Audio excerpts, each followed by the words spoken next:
Hi, I'm Zach Van Siders with Old Man Gaming, and this is a horrible DLC review of Commander Lilith and the Fight for Sanctuary, the Borderlands 2 review. This is our first DLC review.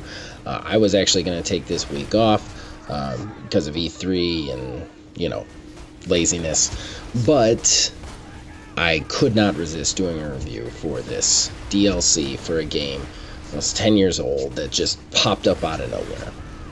But before that, let's do our disclaimers. Number one, I am a house dad. I do not do this professionally. You may hear my kid, you may hear my dog, you may hear me cough or pause awkwardly. I'm not going to go back and edit it because I don't get paid for this. Number two, I do not rate games via point values. I think video gaming is the most subjective of all things, and so I'm going to give you my pros, my cons, and an overview, and hopefully that helps you. Also, this is not a super technical review. This is an everyman's, hey, I've played this for a little bit, here's what I think about it sort of thing. So it's kind of a snapshot review. If you want something more in-depth, go somewhere else. Or if you want a better review, go somewhere else. With all that out of the way, let me get into this. Okay, so this game, this DLC popped up for Borderlands 2, basically right on E3.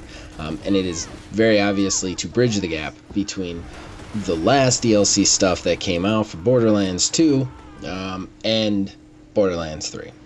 They're trying to set some things up. They're obviously trying to get everybody into the place that they want them to be for Borderlands 3, where you don't have to ask too many questions of, okay, why are we on this now? Or why did we do this? For this DLC, it starts off, everybody's kind of at odds over who's going to take over leading everything with Roland gone. Lilith doesn't want it. When a evil plant mutant general guy named Hector shows up, lays waste to Sanctuary, and just starts to try and destroy Pandora. And everybody has to, after being routed, get back together and try and take him down and save Pandora in the process. So it's a pretty straightforward plot.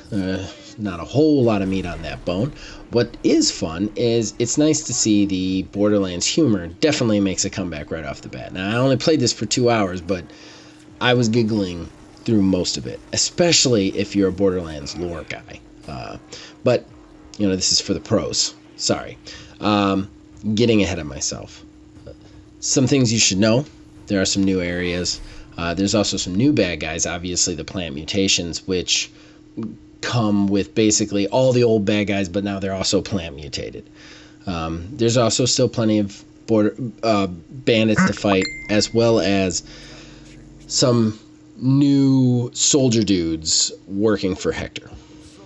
The game is free, and from what I hear, it's about 10 hours if you do everything, all the side quests. However, you could probably motor through it a little bit faster if you just did the main stuff. Okay, so pros. Hey, this is a DLC coming out for a game that hasn't had any significant update for about 7 years. That's cool. I mean, there was a significant 4K update, but that was just to 4K. This is cool. I mean, on top of that, it's free. Okay? And it's just a reason for you to go back to a game that you used to love that's gathering dust and play it again. And it definitely is going to do the job of getting you psyched up for Borderlands 3. It's definitely doing that to me.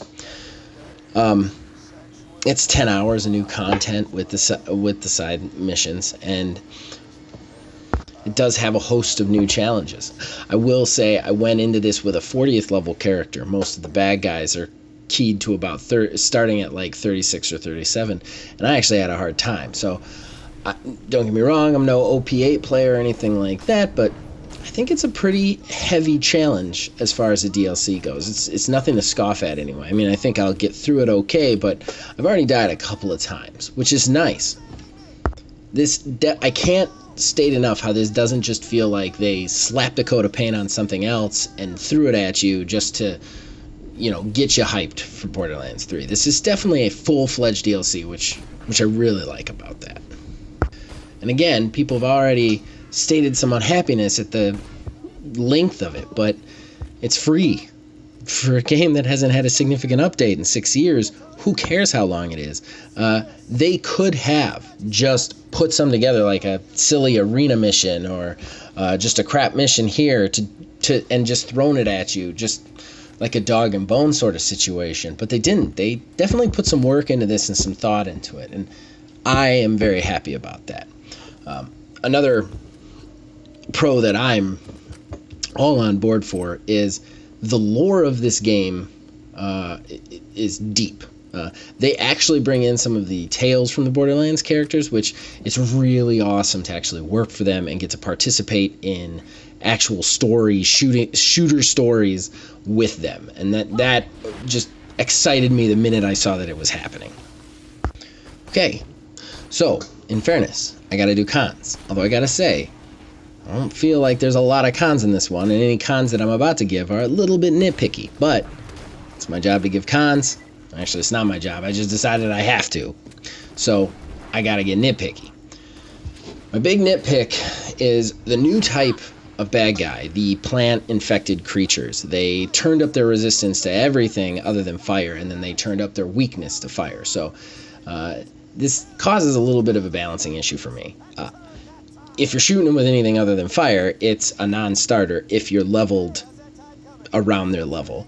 But if you're shooting them with fire, you mow through them. And that's a little irritating, because I want to use all my weapons, and I want to use them all as effectively as I can. One of my characters was built for shotguns. The first fire weapon, he didn't have any fire weapons. First fire weapon I could pick up was this submachine gun. It goes against my build, but I had to use it in order to get through the plant-infected parts. That kind of irritated me a little bit. The only other problem I have, and this is a little bit of spoilers for pre-sequel, so just be aware, but at the very end of pre-sequel, they bridge the gap between pre-sequel and Borderlands 2, and they actually put it at the end of Borderlands 2, past the point where you played. Everybody actually meets an Iridian alien. This Iridian alien tells them a war is coming and tells them they have to prepare. That's a huge thing. It's absolutely huge, because nobody's ever talked to Iridians in this universe.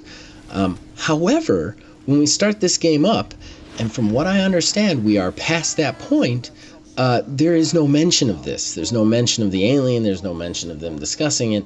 I don't remember anybody saying that wasn't canon, so I think it's really weird that nobody's talking about the fact that they never talked to this alien. The other thing is, too, from what I can see of all the trailers of Borderlands 3, it's not mentioned there either. So did we just forget this part? And again, I haven't played to the end. I've only played about 3 hours, so this could get cleared up. If it does, that's great, and we can take this con off the end. If it doesn't, I have a little bit of a problem with that. Somebody needs to explain to me what happened to this frickin' alien and why nobody seems to remember. Okay.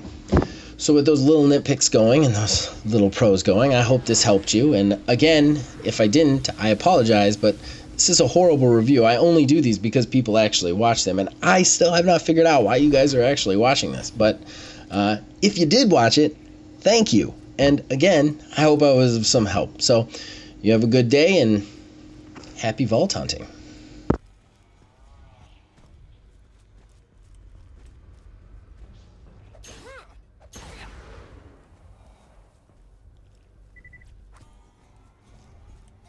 These mutated plants are